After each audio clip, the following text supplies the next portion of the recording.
So today's daf is Kaf Chet. We're going to start at Kaf Zayin Amud Bet, where we left off yesterday, talking about what kind of foods can be used for various kinds of Eruvin, and we got into the discussion of what kinds of foods can be are subject or are capable of being used for Maaser Sheni, which means to say that you have to take the money of Maaser Sheni to Yerushalayim, you have to purchase food, and you have to eat the food in Yerushalayim. That's the mitzvah.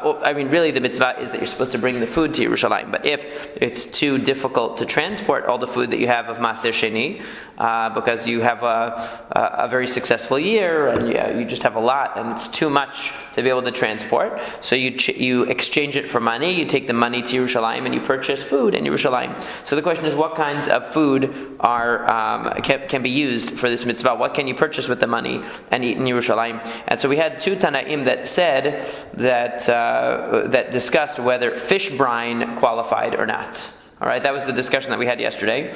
And then we move on now, and we are going to be at 1, 2, 3 lines from the bottom, actually. We're just going to start at the 3rd line from the bottom. So we had 2 baraitot. One baraita that said that whatever food you use for Maaser Sheni has to be peri mi peri v'gidulei karka. It has to be a fruit of a fruit and something that grows from the ground, which means to say that it has to be something that comes from something else, something born from something else, such as either a plant or an animal, and it has to be gidulei karka, something sustained from the ground. And then the second baraita said that it has to be vilad viladot haaretz, the product of the products of the land.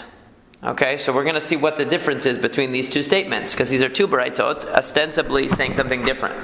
So that's where we are, where it says on the 3rd line from the bottom on Kaf Zayin Amud Bet, it says, Mai benayu.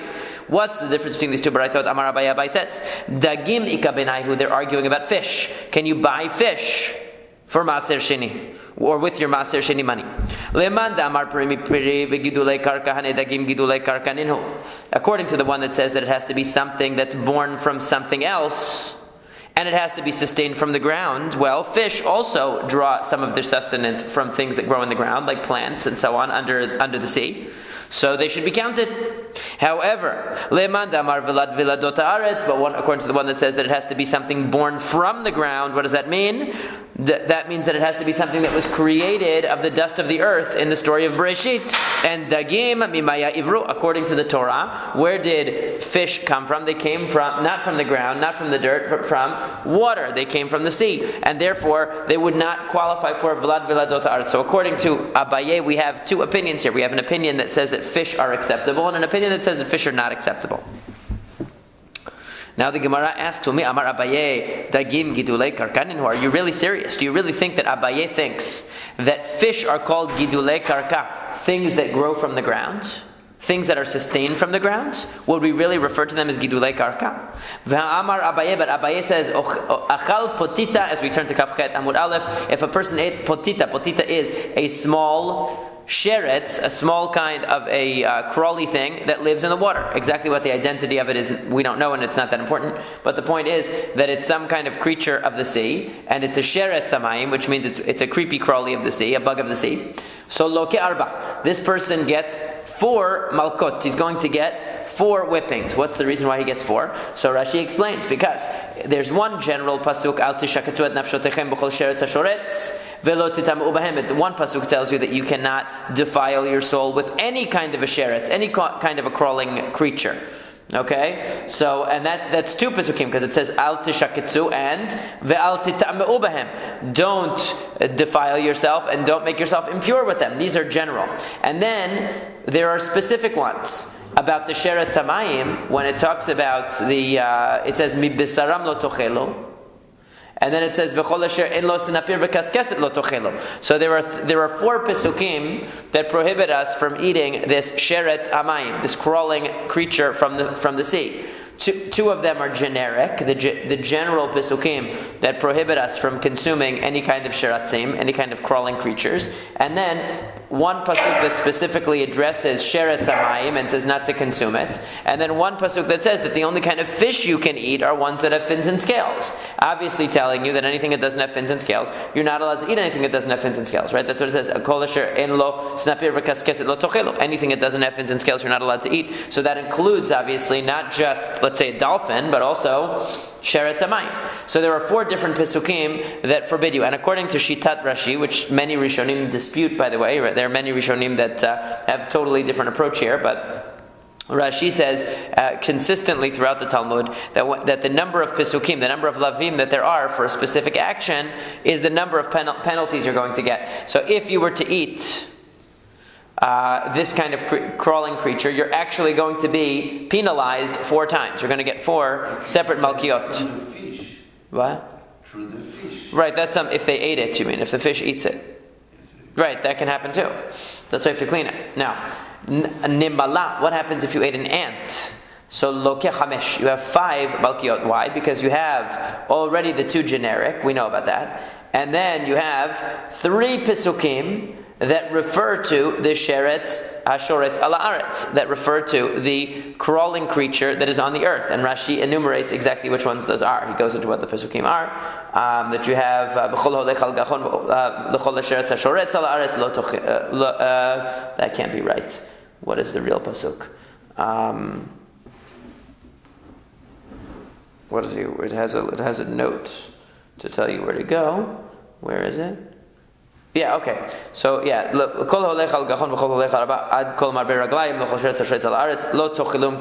that's the pasuk. Okay, so you have that pasuk, that's a third pasuk. That's 4. That's 5. So Rashi enumerates all the pasukim. So you have a total of 5 pasukim prohibiting you from eating an ant. Okay, tzir'ah. What about like a hornet or a wasp or whatever that is? So loket shesh is going to have 6 violations because it's going to include sheretz ha'of, flying sheratzim as well. Okay, so you get all 5 of the violations for sheretz hashoretz ala aretz because they also walk on the ground, and you're going to get the 6th one for the sheretz ha'of. Now, what do you see from this though? You see from this that ve'im ita, if it's true according to Abaye that a fish is also considered gidulei karka, that it is something that is living on the land, living off of the land. So then potitanami lilkei mishum hasheretz hashoretz ala aretz. Then you should also say that a fish, that a crawling creature of the water, should also be considered under the same rubric as the creatures of the ground. In other words, why don't you also hold them responsible not only for eating sheretz hamayim, not only for eating the crawly creature of the water, but also for eating the crawly creature of the earth, since it also is sustained by the earth, according to Abaye. It should be that there's an additional, in other words, it should be all 5 of the violations that you get for consuming an ant, plus the 2 violations of a sheretz hamayim, of the creepy crawlies of the sea. But you see, what do you see from this? You see that it's not. Abaye himself is distinguishing and saying that creatures of the sea do not actually count as creatures that are sustained from the earth. They're not. So therefore, neither of these 2 baraitot is including fish. Both of these baraitot are excluding fish as possible food for Maser Sheni. That's it. They're both excluded. So you had the 2 Tanaim before that not only would have seemingly allow fish, but would even allow fish brine. They were arguing about maybe fish brine being admissible, right? But certainly fish, and the question was fish brine. But these 2 baraitot are saying no, fish is definitely out. So then what's the machloket between the 2? Ela Amar Ravina. Ravina says ofot ika benayu. The machloket between these 2 baraitot is not about fish. It's about birds. It's about, let's say, chicken, for example. Why? Leman de amar perimipri gidulei karka hane nami gidulei karka ninhu. So according to the one that says that it has to be a fruit from a fruit, then it has to be something that grows from the ground. Okay, so these also are sustained from the ground, because where does the bird get its food? From the ground. But according to the one that says that it depends on where they're created from, not what they're sustained by or where they live, but what they're created from, well, the ofot, the birds, according to one opinion, are created from the rekek, from the puddles of water. Okay? That's what it says in Rashi and Bereshit. They weren't created exactly from the water, they weren't created exactly from the ground, but they were created from these puddles of water in the ground. So therefore they were not created from the ground itself. And that means that they would not count as Velad Veladot Haaretz. They wouldn't count as something created from the ground. Because really they were created from water primarily in the narrative in Bereshit. So therefore, that is the machloket. One Tana says that what we look at is how they're sustained, and therefore chickens will be included. One Tana says that no, we look at how they came to be. What was their source of creation? And Velad mi Veladot Haaretz, it's not one of the creations of the earth. It is considered to be a creation of water. So, what is the reasoning of the one who includes it, and what is the reasoning of the one who excludes it? In other words, where do they get this from?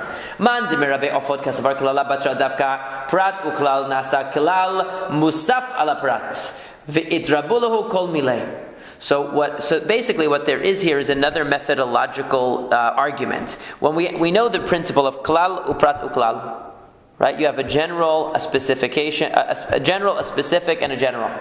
Like in our example, it says, buy anything you want with your Maser Sheni money. Then it says, buy bakar, tzon, yayin, shechar. It gives you 4 examples. And then it says again, whatever you want. So it starts out by giving you a general, gives you some specifics, gives you another general. So the question is, how do we interpret that? What's the way to interpret that? So one way of interpreting it is like this. Now, I'll lay out what the 2 ways of interpreting it are. One way of interpreting it is saying that really what happened here is you had a general principle, but then it was reduced by the specific. It was reduced substantially by the specific. And then the concluding general statement expands it a little more. That's one way of looking at it. Another way of looking at it is, you have a specific statement followed by a general statement. The general statement actually expands the specifics to be very large. And then the prior general statement is considered to, in some way, even further expand. Okay? So the question is, how do we look at it? Do we look at it as a specific with a general, and then we add on the general statement from before? Or do we look at it as a general modified by a specific, and then we add the concluding general statement? In other words, do we read it chronologically or not? So that's how it's going to analyze it. So it says, according to the one who includes birds. So he holds like this, that really what do we emphasize? We emphasize the final general statement. Okay, so what do we look at it as? We look at it as, you have specifics here. What are the specifics? The specifics are cattle and sheep, wine and intoxicating beverage. And then there's a general statement, anything that you want. So what does that mean? That means that what comes along is this large statement of and it expands it to be very large. And everything's included. Kol deladamele mishene tzedadin. Okay, so then what do we do with the opening general statement? In other words, really what this Gemara is saying is that the opening general statement is what's unnecessary. Because if we had the 4 specifics and then a general statement, we would get the idea that the specifics are just examples and the general idea is the main thing. So why do you need the general idea before? To modify it a little bit and say that there need to be 2 characteristics in common between anything you want to include in the category and the specifics. The specifics are the model. We need to have 2 characteristics that we distill from these specifics. That anything that we're going to include has to meet these 2 criteria. Okay? So that's what it says. And what are the 2 criteria? The 2 criteria are that it has to be something which is peri mi peri. It has to be something which is a fruit from a fruit, meaning it's something that is comes from some kind of reproductive process. And it has to be something which is migidulei karka, something that survives from the land, that derives its sustenance and lives off of the land. Those are the 2 things. So that would include birds, right? That would include birds. It wouldn't include fish, but it would include birds. And according to the one that eliminates birds from the category, he interprets it the opposite way. He says that really what we start out with is a general principle. The general principle is you can buy whatever you want with the Maser Sheni. Then what happens is kalalu prat, that you look at it as the general statement followed by a specific. The specific narrows it greatly. Okay, it narrows it greatly. And then and really we should only go by the exact specifications laid out in those details, because you started with a general and then you narrowed it down. Which would mean these only and nothing else. And then when you have that general principle at the end, the general statement at the end, what happens? We expand the category a little bit, but you need to meet 3 criteria, not just 2. So since you need to meet 3 criteria, not just 2, the third criterion is that it be something created from the ground, not just something produced from some kind of reproductive process, not just something that survives from the ground, that's sustained by the ground, but we need something that came from the ground, and that third thing is what's lacking in the case of birds. Now, what's just to restate this to make it maybe a little slightly clearer. So the question here is, when you have klalu pratu klal, general, specific, general, so what do we look at it as? Do we look at it as a process of expansion from the specifics, or a process of narrowing from the general? So if you look at it like this, that really there's a general principle and then it's narrowed, it's shrunk down to the specifics. And then there's another general, so we say, you know what, we can loosen it up a little bit. But we can only loosen it up so much. You're still going to require 3 criteria to get into the category. Or do we look at it as a process of expansion? The specifics illustrate, and then you have a general principle, which means expand it very widely. Then the second general principle comes to say, okay, we're going to expand it, but there's going to be some kind of a limit. The limit is going to be, you have to at least meet 2 criteria. It can't be everything. You have to meet 2 criteria. Not 3. 3 is stricter, but 2. So it's a question of perspective. Are we expanding? And the question is, how far do we expand? Or are we limiting? And the question is, how tightly are we limiting when we have the specifics? Now, we come to the next piece, Amar Rabbi Yehuda, but to summarize. So what you had was 4 positions. You had a position that said, or 5 positions really. You had the position that said salt water was acceptable. Right? Then you had the position that said brine is acceptable, not salt water. Then you had the position that said fish is acceptable, but not brine. Then you had the position that said, the 2 positions that said fish is not acceptable, but chicken is. And then you had the position that says even chicken is not. Right? So these are the 5 positions really that were expressed in the Talmud so far in terms of what you can buy. But yeah. What about speaking about brine? Brine is fish, the stuff that you soak the fish in, right? So, and you use it as a roof. Yeah. Mm-hmm. So what do we have? A gallon of... You leave it there, yeah. What we used to do when we had an Eruv Techomin in a community that I lived in a community where we used to... You use it as a food? Well, yeah, they would eat it. They would eat it with bread, like vinegar. It was like vinegar. I understand that. Oh, you mean did it spoil? I don't know. I mean, I guess because it had a lot of salt, maybe it preserved. Maybe it preserved. The weather. I know it's very hot. Maybe because of the salt, it didn't spoil. It might have been heavily salted. When we used to have an Eruvei Tchumen, what we used to use a thing of mustard. Okay, because what you need is for Eruvin, what you need is a food it depends. If there are less than 18 people, you need an amount that would be enough for each one of the people. Would be a certain, the quantity that corresponds to the number of people. And if there's more than 18 people, you need an amount that is for 2 seudot. Now that's if you have bread. But if you use a condiment, then you need just the amount that would be used at 2 meals. Right, so how much mustard do you use? So the reason why we used mustard was because it's easy to say you have enough mustard. Nobody ever uses a whole jar of mustard, even if you have many people, you don't use it. So the rabbi used mustard as the Eruvei Tchumen, but that you could use. But here we're talking now about the Maser, which is even more strict. Actually, the halacha that's brought is you can use salt water. You can use a mixture of water and salt for Eruv. You can. But this is a question of Maser Sheni, because when you spend the Maser Sheni, it has to be food. You have to use it?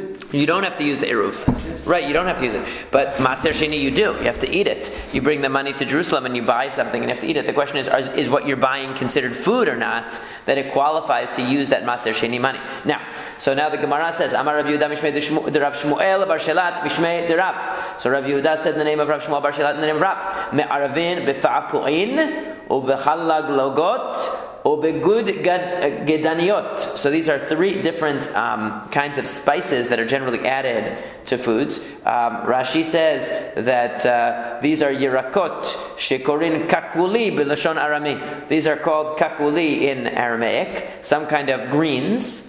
And chaloglogot are, I know that good gadaniot are coriander. What does it say for chaloglogot? What is the chaloglogot? What? Purslane, never heard of it. What was the first thing on the list? Papulin. Okay, well, I don't think that the people who wrote that probably know what that is either, but it's okay. But anyway, it's some kind of vegetables that are used as seasoning, basically. Okay? Sometimes they're eaten by themselves. And sometimes they're used as seasoning. Okay? So now, aval lo b'chaziz, but you can't use green wheat, which means unripened wheat. Velo b'kafniot, and you can't use unripe dates. Okay? So these are two things you can't use. So you can use things that are basically used as seasoning, even though these things are not always eaten by themselves, but since they're sometimes eaten by themselves, they're edible by themselves. But unripe wheat and unripe grapes, unripe dates, we don't use.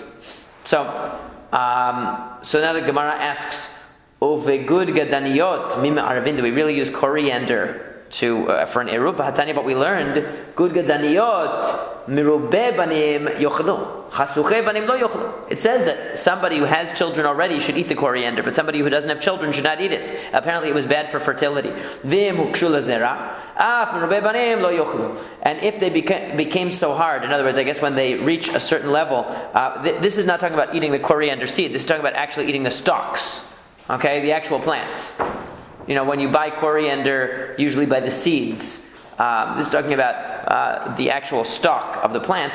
So when it gets to a point that it's already growing seeds, at that stage, the stalk is so hard that it's practically inedible. So then, even if you have children, you shouldn't eat it because it's bad for you. Okay, even somebody. So, but the point is that eating the coriander stalk was bad for fertility issues. People who had fertility issues would avoid it. So the Tirgama Ashelo so what's the big deal?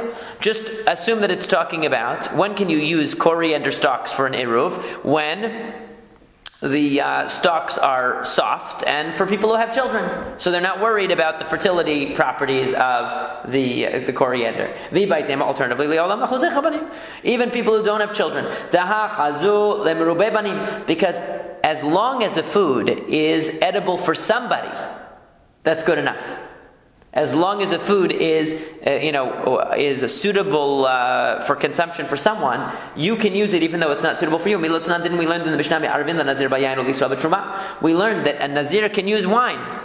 And a regular Israelite can use terumah for his eruv. Why? Because somebody can eat it. It's edible, even though he personally can't eat it. So to here, even though somebody who's having difficulty having children or doesn't have children yet is not supposed to eat the coriander stalks, still, somebody else who had children could eat them, so therefore they're allowed to be used for the eruv. Now, so even though this food is not not suitable for one person, it's suitable for somebody else. So even though it's not suitable for consumption for those who don't have children, it's suitable for others.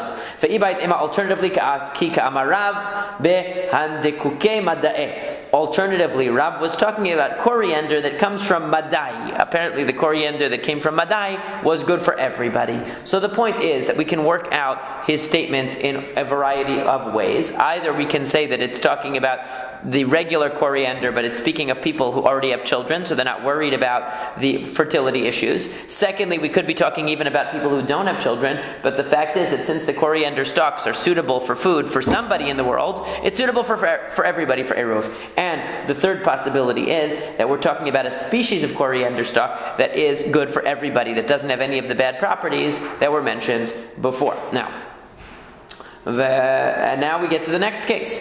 Is it really true that you can not use? In other words, Rav contradicted the statement before, because the statement before was that you could use the gudgadaniot, and we said, how could that be? Now we said that you can't use the chaziz, right? We said you can't use the green wheat. How can that be? Chaziz lo, is it really true that you can't use the green wheat? Didn't Rav Yehuda say that Rav says keshut v'chaziz me'arvin behen? They said that hops, from which beer is made, and chaziz, the green wheat, the unripened wheat, me'arvin behen, you can use them for an eruv. And when you eat them, you say borei pri ha'adama, which generally means that they are considered edible and fully formed. Because if you eat something that's not edible, or let's say you take like raw rice and eat it, you don't say ha'adama. It's not the normal way to eat it. Or let's say you take unripened, some unripened vegetable, an unripened thing. It's not ha'adama. It's not grown yet. It's not fully grown. So yet he's saying that you say borei pri ha'adama and you can use it. So la kashya, no problem. Ha mokmed da'atar Rav lebavel, levatar da'atar Rav lebavel. You know what? Experience changes a person. Originally, when Rav said you're not allowed to eat, you're not allowed to use for an eruv the chaziz, the unripe wheat, that was before he came to Bavel. So he understood that unripened wheat is not edible. But when he came to Babylonia, he saw that everybody eats it. So he saw that he was wrong. People do eat it. So he changed his mind. Are you telling me that Bavel is the majority of the world?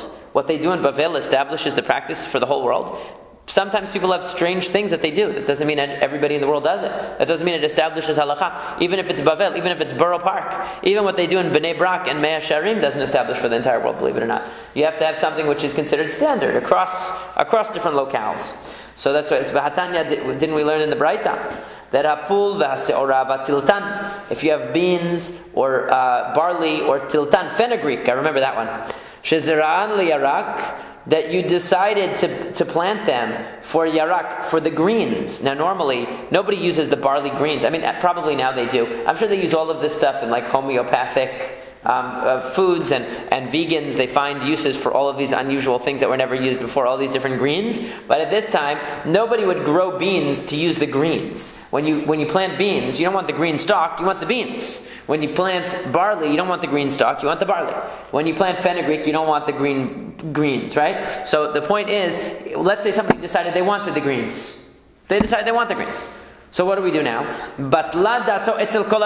Sorry, your intention is nullified relative to everybody else. We don't care what you personally are strange and decide that this is your food, that you planted this for the purpose of the greens. It doesn't matter.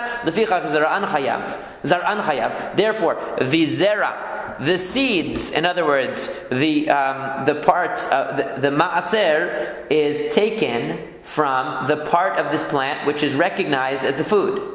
Not the part that you recognize as the food.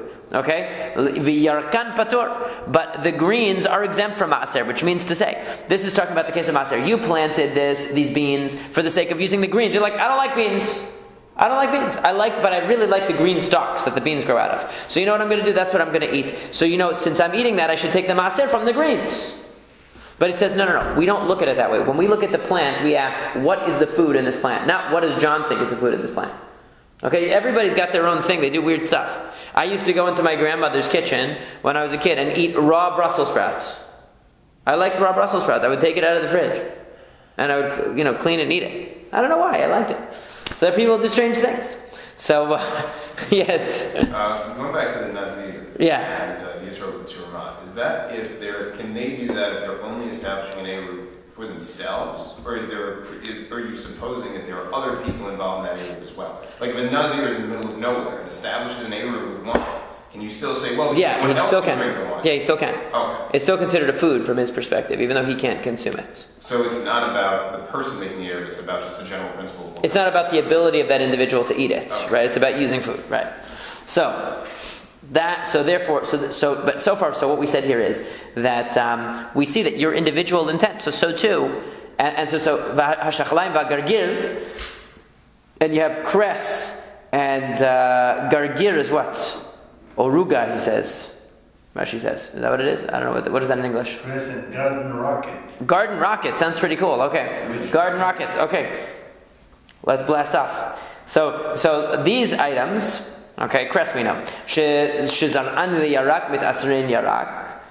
Vizera. Zera'an lazera mit asrin yarak. Zera v'yarak. In other words, the point is that in those, both of the items are used. Okay? So both of them can have a separate maaser taken from them.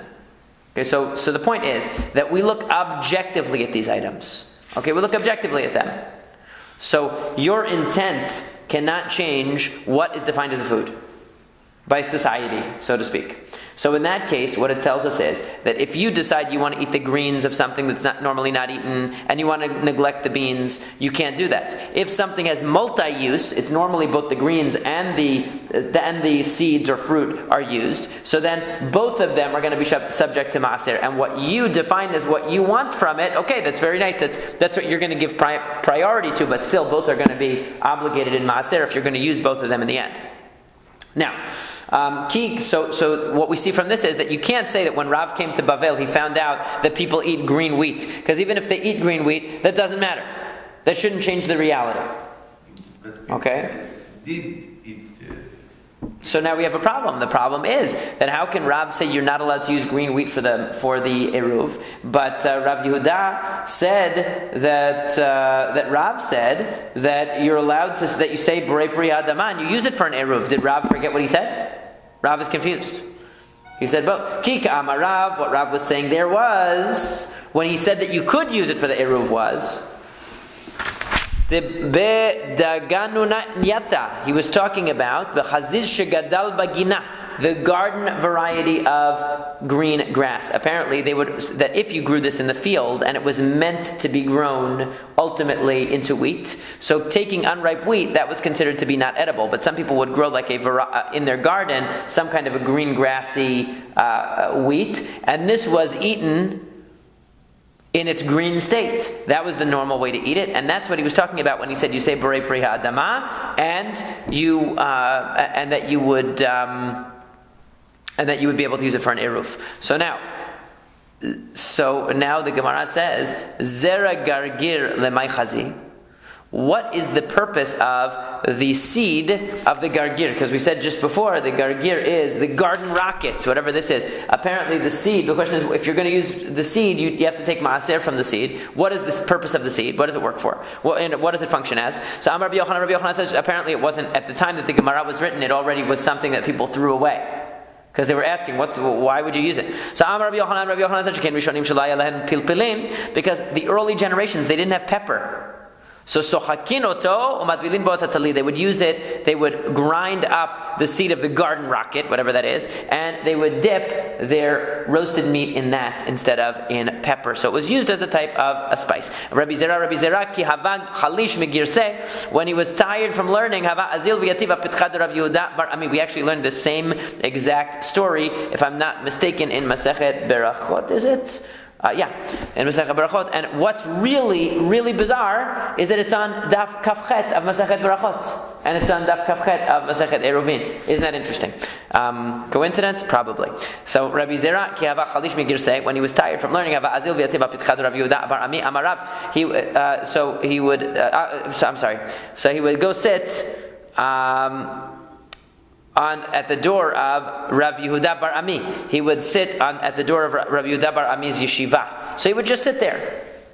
Okay, when he was tired of learning. He couldn't focus. So Amari said, Ki nafke va'ayle Rabbanan, when the rabbis come in and go out, Eikum mikamayhu, va'kabelu agra. I'm going to stand up and I'm going to receive reward for honoring the Talmidei Chachamim. I can't learn because my mind is tired, I need a break.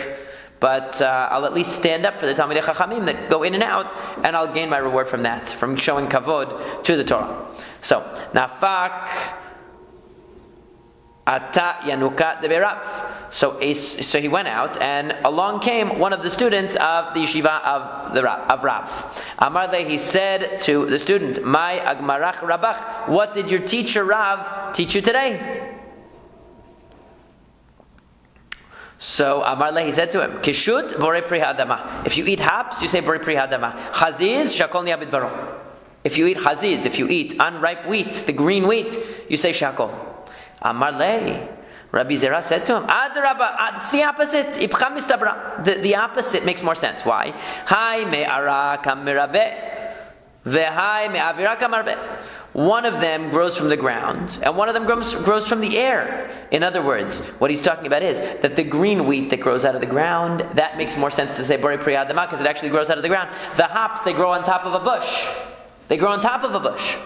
So they don't really directly draw from the ground. They draw from the air, like mushrooms, he's saying. That's how he interpreted it. So therefore he said that should be shehakol. The hop should be a shehakol. And really the green wheat should be borei pri adama because it grows out of the ground. But you know what? The halacha follows the child from the yeshiva of Rav. Why? My tama. Hi gemar pere, v'hai lav gemar pere. Because the green wheatgrass, what's the reason why you don't say borei pri hadama on it? It's true it grows out of the ground, but it's not gemar pere. It's not complete. It's unripe. And the hops, even though they don't sit on the ground, they are definitely complete. And the fact, what was Rabbi Zera's problem? That the hops draw their sustenance from the air, not from the ground. Lohi, it's actually not true. I thought the house is from the trees. It grows on top of the bush. You think of moss, maybe. The dry part of the outside tree. That's bark. The bark. Bark, right? This is what you make beer from. It's like no, I think it's. I've never actually seen it, but yeah. Oh, you've seen it? Yeah. Apparently, it grows on top of bushes. Yeah, I've never seen it in real life, so I have to look it up. So he says, Keshut nami me'araka rabbe. It's lohi. It's not true that it draws sustenance from the air like a mushroom. Keshut nami me'araka rabbe. They also draw sustenance from the ground. Because if you kill the bush on which it's sitting, it will also die. So what you see is that it's dependent on the bush, which is drawing its sustenance from the ground. It's not like a mushroom that's like getting it from the moisture in the air. That's it's sustaining itself from the moisture in the air and growing from that. So what we see is that gemar pere is very important. It has to be complete in order to have borei pri adama. Now, ubekafniot in me'arvin. So let's go back to the next thing that Rav said. He said that you can't use unripe dates. We're really having a problem with everything Rav says today. Rav is not getting a break today. We keep pummeling him with questions. That's something more the yellow dates. Unripe, but they're not unripe though. I thought they're ripe, right? They taste good. They're sweet. Yeah, they're sweet. Yeah. So he's talking about one. Sometimes they go to the Iranian store. Oh, they have it there. They have different kind of dates. Mm-hmm. Depending on the season. From the Middle East and stuff. They import. Yeah. It's interesting. Yellow. Yeah, I've seen it. So he says, "V'hatanya, is it really true that you cannot use unripe dates for eruv?" But we learned in a braita, "Kor nikach b'kesef maaser." Kor is referring to what we call today hearts of palm. Okay, now back then, heart of palm was also eaten. It was considered doing violence to the tree because basically the soft part of the tree that grows from the palm tree they would cut off, and if you left it, it would harden and the tree would continue to grow. If you cut it off, then from the top, right from the very top, right. And they slice it up. No, they take it out to the ground. Yeah. And then they set it in pieces. Yeah. So this we learned earlier in Masekhet Berachot also about what is the blessing on Korah, on heart of palm. So here we're talking about it again. So you can buy it with kesef maser. What does that mean if you can buy it with the money of maser? It means it's considered a food, right? It's considered a food. That means you can bring your maser sheni money up to Yerushalayim and you can buy heart of palm because you want to be all vegetarian and super healthy. So instead of buying meat and all that, you decide to buy heart of palm. Perfectly fine. However, but it is not subject to tumat ochalin, which itself is problematic. But that means that it cannot contract tum'ah the way a food does. In order to be considered subject to tumat ochalin, to the impurity of foods, it has to be defined as a food. So apparently it's defined as a food in one context and not in others.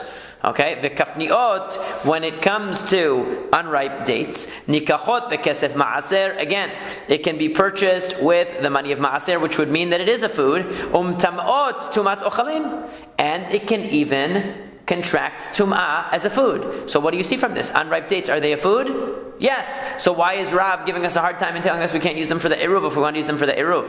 Okay, so we're going to see that in a second. But first, let's see. Rabbi Yehuda Omer Kor Harehu Ka'etz L'chol Dvarav. Rabbi Yehuda makes a general statement.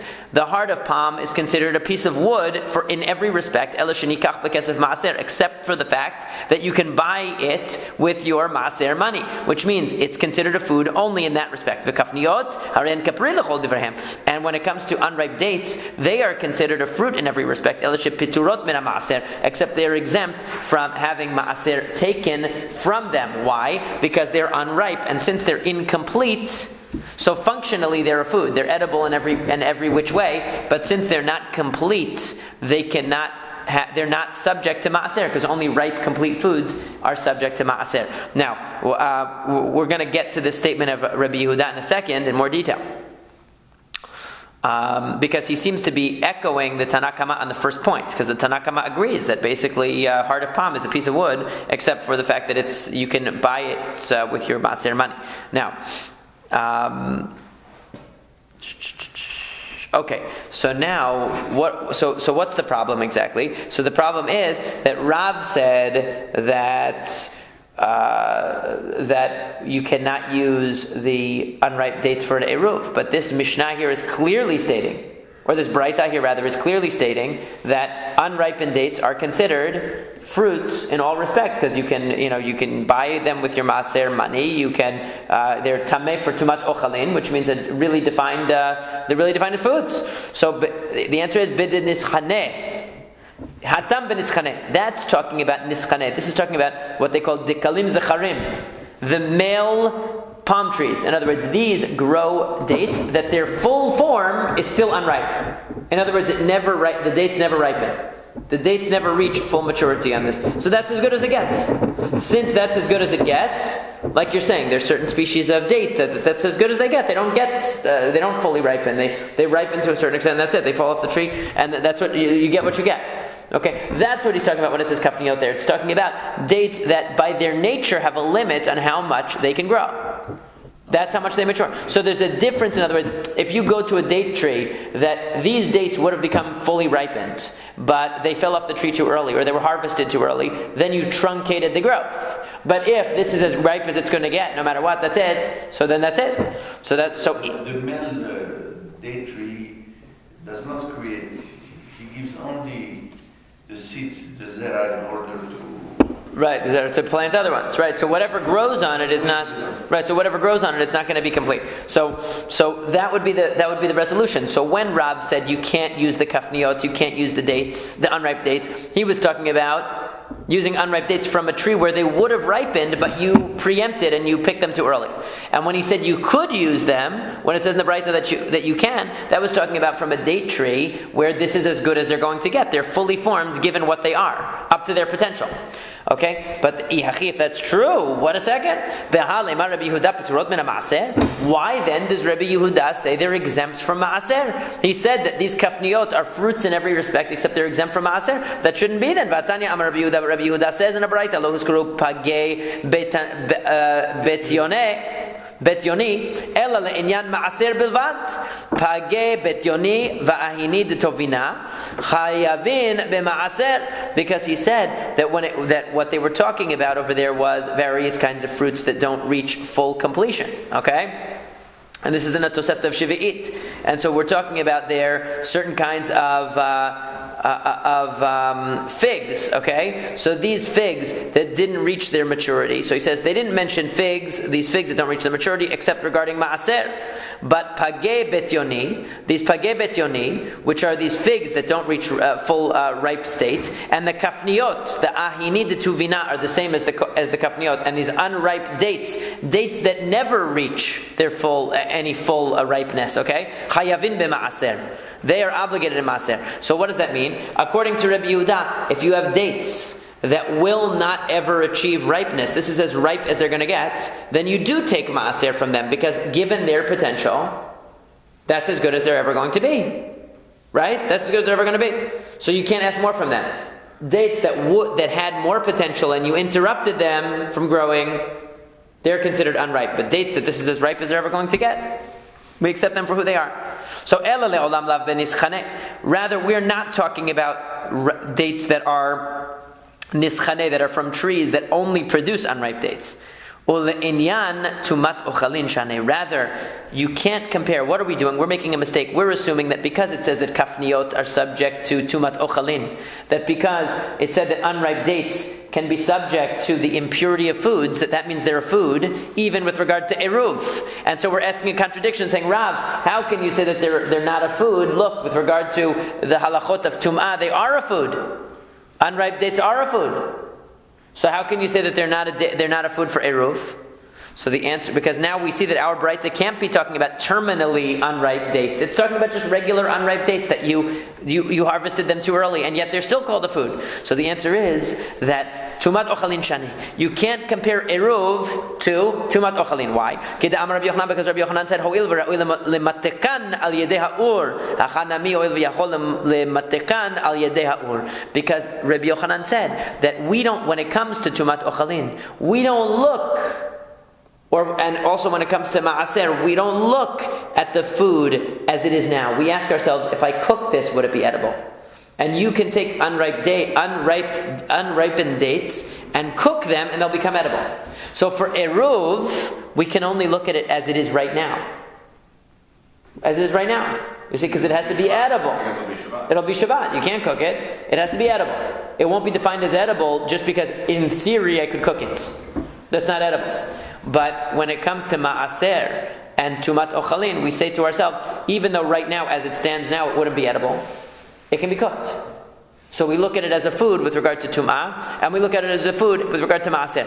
Even though with regard to Eruv, it wouldn't be a food. What was the original context where Rabbi Yochanan differentiated between a food that we know can be repaired, so to speak, by cooking, and one that cannot be? It was in the following Braita,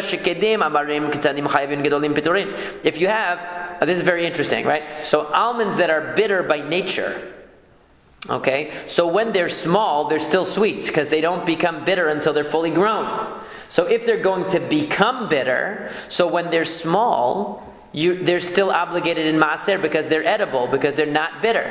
When they grow large and they're bitter, now they're patur, because now they're no good. Nobody wants those bitter almonds. However, mitukim, sweet almonds, gedolim chayavin, ketanim piturin. Since the ultimate trajectory of these almonds is that they're going to be sweet and tasty, so when they're fully grown, they're going to be a food. When they're small, they're considered incomplete, is the problem. They're not nigmar aperi. It has to be that the peri is full, complete, right? So Rabbi Shimon, Rabbi Yosei Omer, Mishum Aviv. Rabbi Shimon, the son of Rabbi Yossi, said in the name of his father, Rabbi Yosei, Ve'zeh ve'zeh leptur. Both of them are exempt. Now, what does it mean? Both of them are exempt. So what it means is, Rashi says, the marim, the bitter ones. Why are they both exempt? Because if they're small, they're incomplete.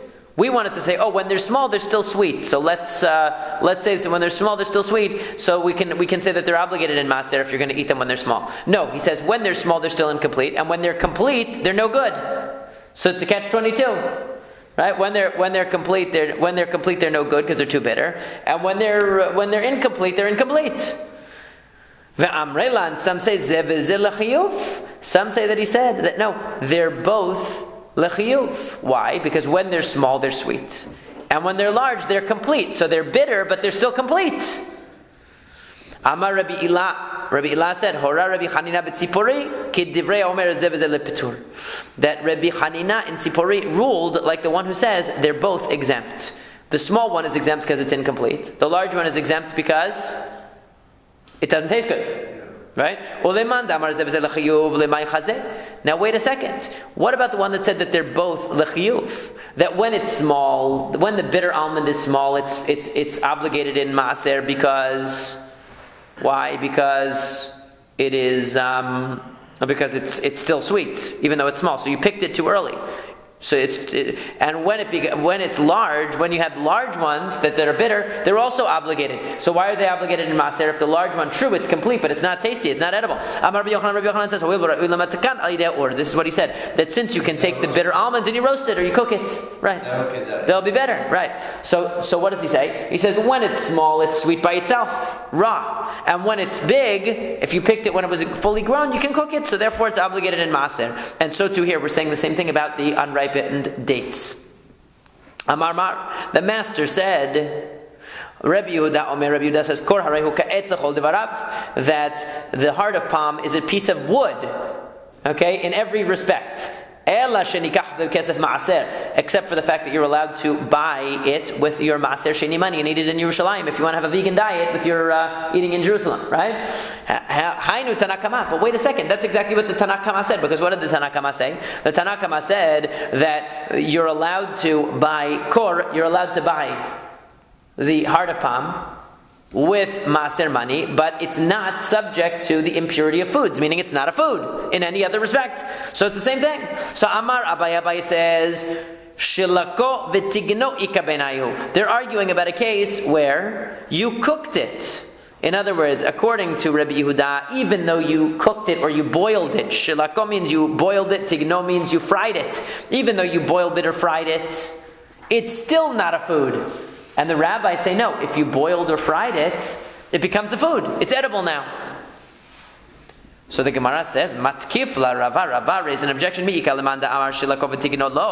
anybody in the world say that if you cook this thing, it's not a food? We learned in a Braita, that if you had the skin of an animal, or the shilya, the afterbirth, the amniotic stuff from an animal, they can't become tameh too much ochalin. They're not going to be tameh in the way of a food. But however, if you take the skin of an animal and you boil it in order to eat it, or the shilya, you take the afterbirth and you decide you're going to eat it, so then it becomes a food. So too here, a kor can't be any worse than that. If you take the heart of palm and you cook it up to be a food, it becomes a food. But we're talking about raw kor. We're talking about the raw heart of palm. So what is the machloket? What is the difference between Rabbi Yehuda, who says it's like a tree, and the rabbis who seem to say it's like a tree? It seems like the same thing. Ella Amar Rava. Rava says Ika beinayu baracha. The machloket is about the blessing on it. What blessing do you say on the heart of palm? Once you make it a food, once you decide it's a food, what's the blessing?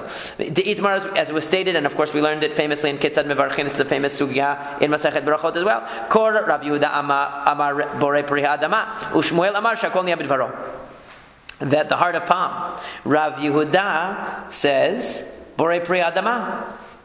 Why? Because it grows from the ground. Ushmuel Amar Shakol Niya B'Dvaro. And Shmuel says, since it's really a part of the tree, it's not really a fruit. You're really actually taking a piece of the tree. It's not the fruit of the tree. So you say shakol niya bidvaro. You say shakol. And I remember I actually, I believe this was like my 10th grade Gemara. I learned Ketzad Mevarachin in 10th grade, so you never forget what you learn as a kid. And I remember this from all the way back then. So not far as we are going to study about the capers. Yeah, remember that? Yeah, the capers, right? Yeah, that's all the things that I learned in 10th grade. We did Ketzad Mevarachin. Yeah, whether that's slaf. That's the stuff. Yeah. So this is the machloket. Rav Yehuda Amar Borei Priha Adama Ochalahu. Rav Yehuda says, listen, you say Borei Priha Adama because it's a food. Ushmuel Amar Shakol Niya B'Dvaro Kevan Shesofo Lahakshot Lo Mevarechinan Ilave Borei Priha Adama. Shmuel says, listen, since it's going to eventually become hard. In other words, if you leave that part of palm there, it's going to harden and become part of the tree, and next year more will grow and be soft. And if you leave that will harden, and the following year more will grow and be soft. In other words, it's not really a fruit. A fruit is something that is soft as is. It's edible forever. You're taking a branch off the tree while it's still soft and eating it. You're not really taking a food. That's what Shmuel says. Amar le Shmuel Rav Yehuda. Shmuel said to Rav Yehuda, Shinana. Sharp one. Kivatech mistabra. Really, it makes sense according to you. I think I had to repeat this Gemara about 5,000 times when I was in 10th grade, this conversation. So, it makes sense according to you. That's non, because radish, so for the hakshot, that in the end it's going to become hard. If you leave a radish in the ground, it will become like as hard as a rock. And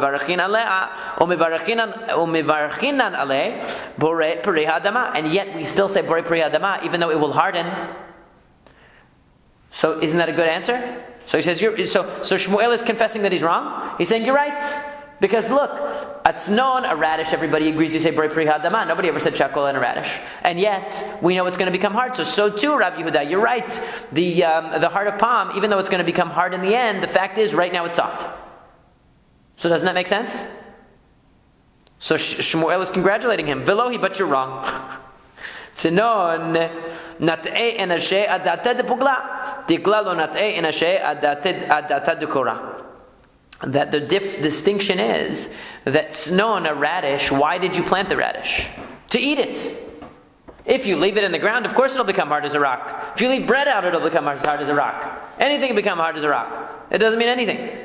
But the palm tree, you grew the palm tree for the various fruits that it gives, right? The dates or whatever it produces. You're taking a piece off of the tree. That wasn't the reason. That's like an additional benefit of the tree, but not the purpose for which the tree is planted, to take the heart of palm, take branch off the tree. And in fact, it damages the tree. Now it has to regenerate that piece. Okay? But you didn't actually plant the tree. People planted the tree in order to take the fruits of it, or the leaves of it, or other things, but not the heart of palm. Even though